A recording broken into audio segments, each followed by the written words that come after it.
Assalamualaikum warahmatullahi wabarakatuh. Wilujeng tepang deui dina pangajaran bahasa Sunda. Dina denget ieu urang baris ngaguar ngeunaan bahasa Sunda na sorangan. Tah, saleresna naon sih diajar bahasa Sunda teh? Ya, diajar bahasa Sunda teh saleresna mah aya sabaraha widang, utamana patari sinareng tata bahasa na sorangan. Jadi, tata bahasa Sunda ieu diguar ku sababaraha ilmuwan. Nu diantawisna nyaeta nu kahiji aya nu disebat morfologi. Morfologi teh nyaeta widang ilmu anu ngaguar ngeunaan mop atau nanti parobahan-parobahan ya, ngeunaan struktur kecap gitu seperti fonem, morfem. Nah, terus nu kadua aya nu hubunganna sinareng tata kalimah. Nah, tata kalimah mah diguar ku ilmu nu ngaranna sintaksis nya ngeunaan struktur kalimat. Jadi diguar ngeunaan kumaha struktur kalimah dina bahasa Sunda eta ku ilmu nu ngaranna sintaksis. Salajengna aya anu hubunganna sinareng tata sora.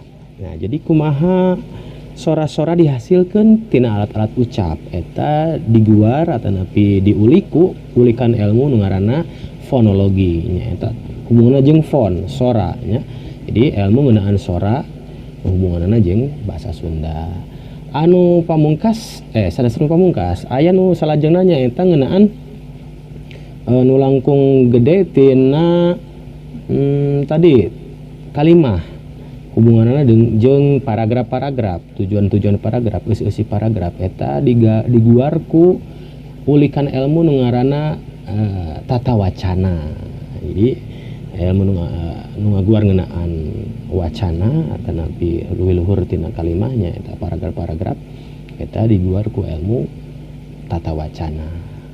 Tah eta hubunganna dengan struktur basa, hubunganna jeung struktur basa.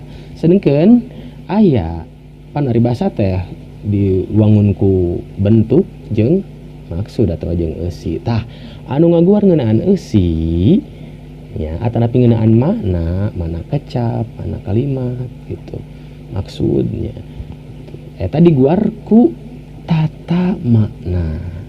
Biasana ulikan nama ulikan semantik. Jadi semantik ngaguar ngeunaan tata makna nu aya dina basa Sunda. Tah dina denget ieu urang baris ngaguar ngeunaan tata makna dina bahasa Sunda.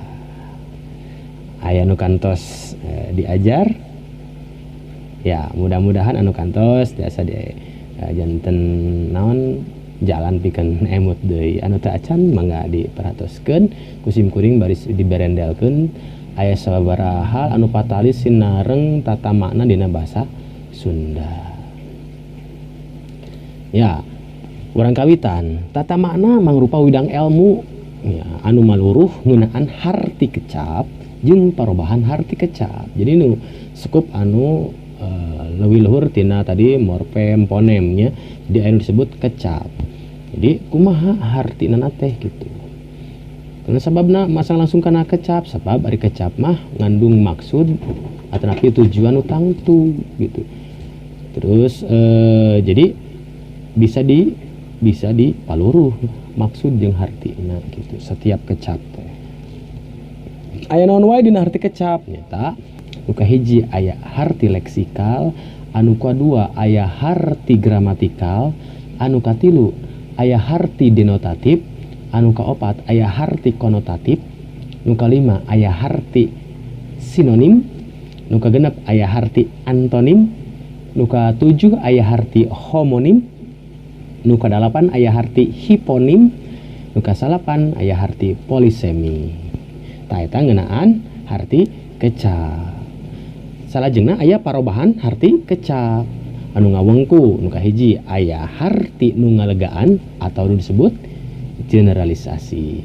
Nu kadua aya harti nu ngaheuretan nu disebut spesifikasi. Jadi ngaheuretan.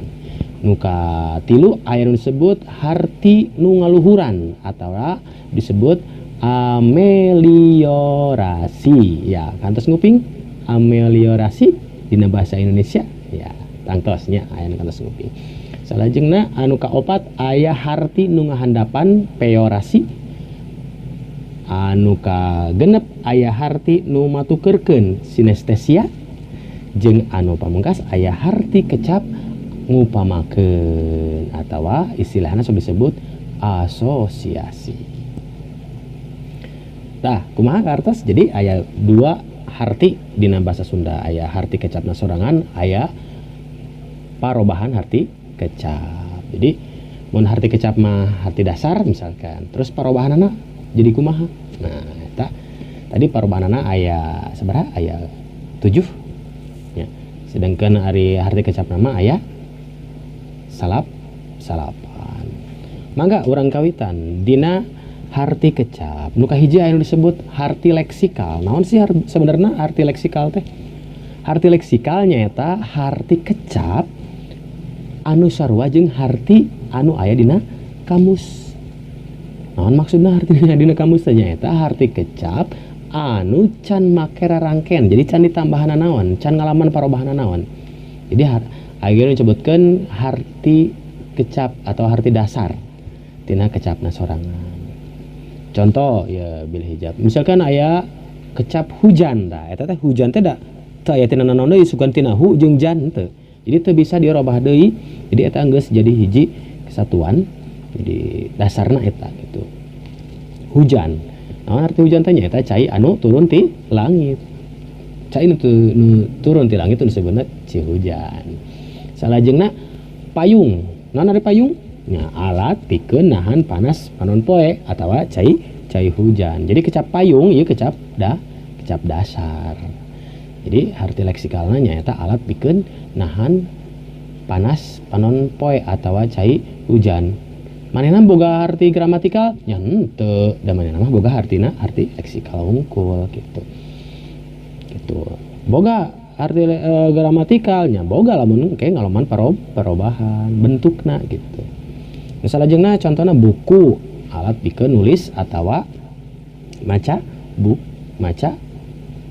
anu di beundel. Buku ngaranna buku mah alat peranti nulis atau maca anu geus dibendel, sedangkan anu teu dibendel apa bisa disebut oke kertas hungkul gitu nya.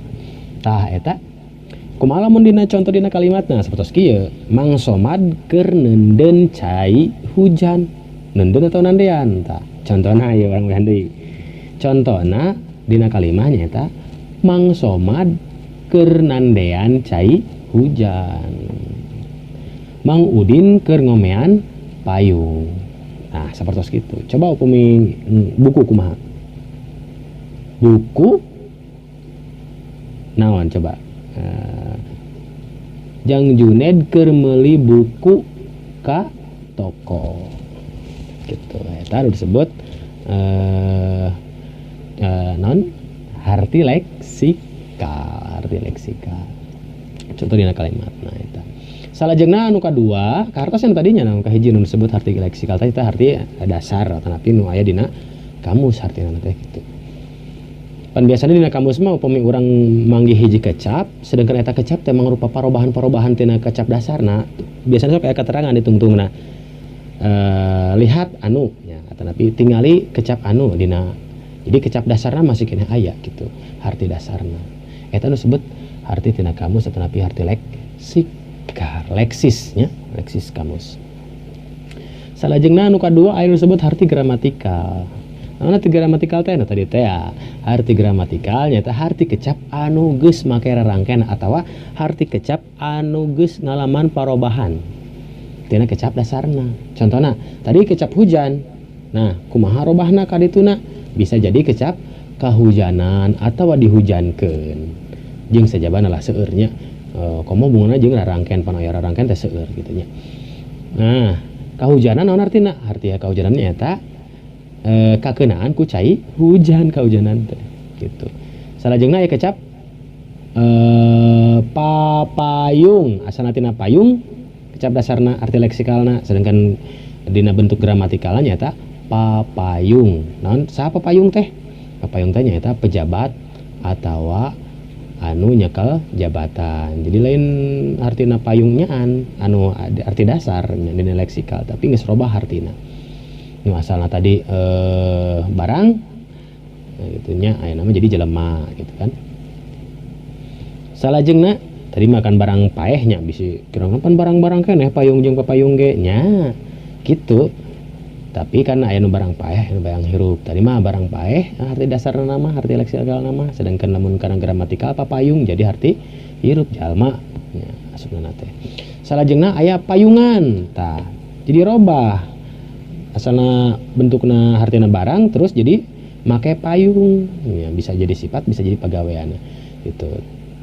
Tina payung ditambahan pa jeung an jadi payungan gitu. Oh, asalna payung ditambahan kecap ditambahan rangken an jadi payungan. Contoh kalimatna si Ibro keur ngiuhan dina tangkal waru kusabab sieun kahujanan lamun kecap hujan. Pak Ewon tos jadi papayung di kecamatan. Jadi mun papayung teh berarti jalma anu melindungi, bisa jadi ge pajabat atanapi jalma anu boga non kalungguhan di hiji organisasi atau di lembaga.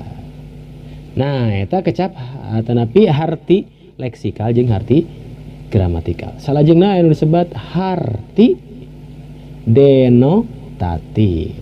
Naon cenah harti denotatif teh nyaeta harti kecap anu sabenerna.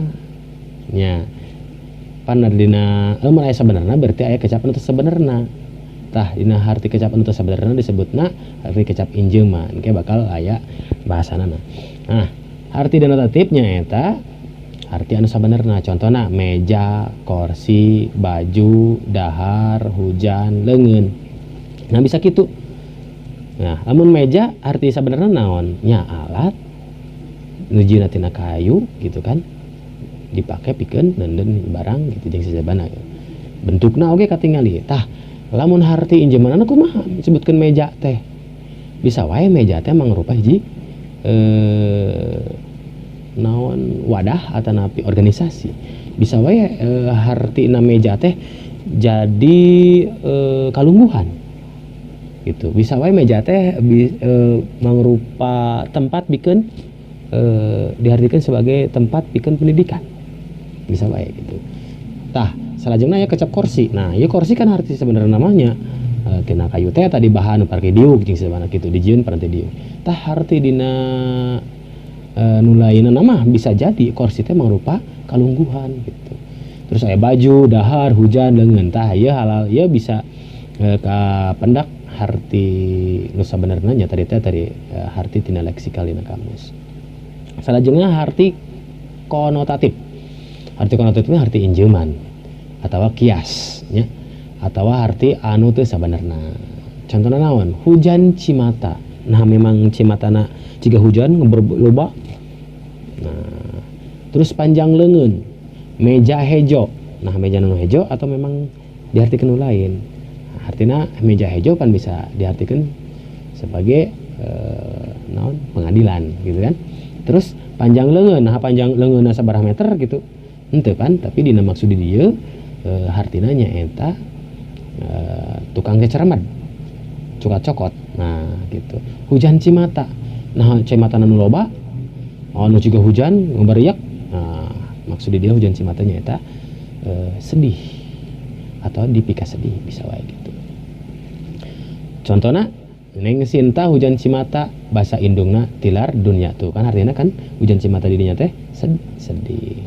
Salajengna si Bogel mah budakna panjang leungeun. Tah panjang leungeun di dia artinya cecerem mah lain panjang leungeunna panjang sabaraha meter kitu sanes. Salajengna ya koruptor teh naon di sidang dina meja hejo.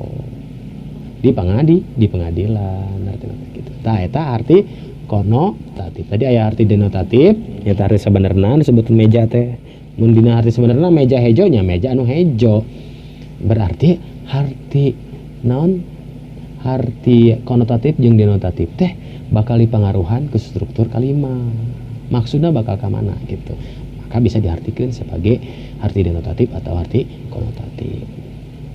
Salajengna aya harti sinonim. Nah, biasanya ieu pengajaran kelas SD ge terus diajarkeun zaman kiwari mah sinonim jeung antonim teh. Tah, aya arti sinonim, aya arti aya antonim.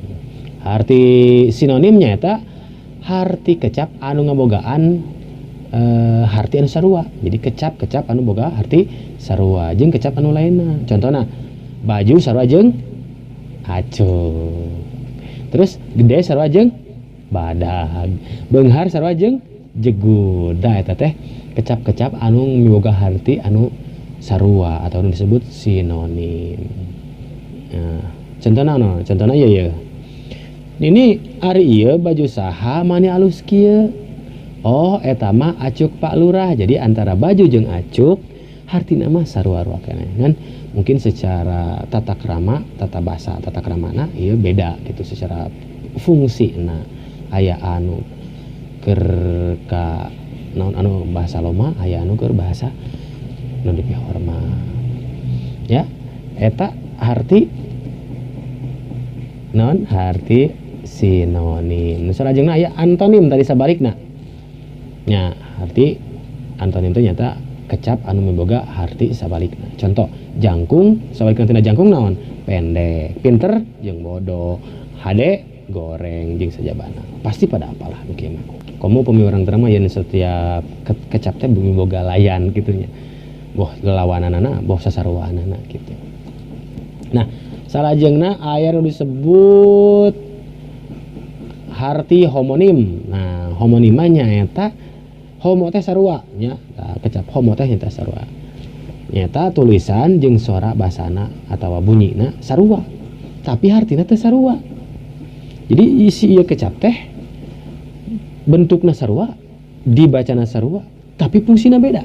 Yen ternyata homonim teh dibagi dua. Aya homograf jeung aya harti homofon. Naon ari homograf? Homograf mah nyaeta harti tulisanna sarua tapi hartina beda. Sedengkeun nu disebut homofon pengucapanna sarua artina beda.